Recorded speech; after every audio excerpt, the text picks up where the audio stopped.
صدقہ فطر کتنا ادا کرنا چاہیے؟ بخاری اور مسلم میں ہے کہ صدقہ فطر نبی علیہ السلام نے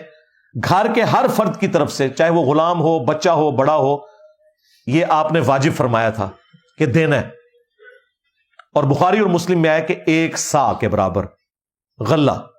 خواہ وہ گندم ہو، کھجور ہو، پنیر ہو، 1 سا آج کے دور میں آلموسٹ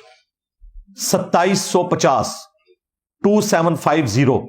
گرامز بنتا ہے، یعنی 2.25 کلو، یا راؤنڈ آف کریں تو 3 کلو۔ اب تو سعودی عرب میں باقاعدہ انہوں نے وہ نبی الاسلام کے زمانے کے جو پیمانے تھے نا جن میں یہ ماپا جاتا تھا، 1 سا کے اندر 4 مد ہوتے ہیں، تو وہ مد کے وہ پرانے پیالے انہوں نے رکھے ہوئے ہیں۔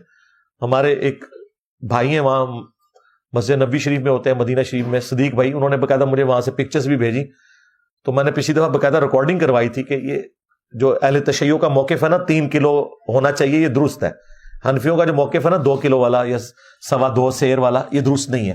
اہل حدیث بھی 3 کلو کے ہی قائل ہیں، اسی وجہ سے آلموسٹ 2.25 یا راؤنڈ آف کر لیں 3 کلو آپ دے سکتے ہیں۔ اور وہ ابو داؤد میں حدیث ہے، نبی الاسلام نے جو روزہ دار سے کوئی چھوٹی موٹی غلطیاں ہو جاتی ہیں روزے کی حالت میں، کوئی فوش بات نکل گئی، اس کی کمپنسیشن فرمائی ہے کہ وہ آپ نے ادا کرنا ہے، اور وہ آپ نے عید کی نماز سے پہلے ادا کرنا ہے۔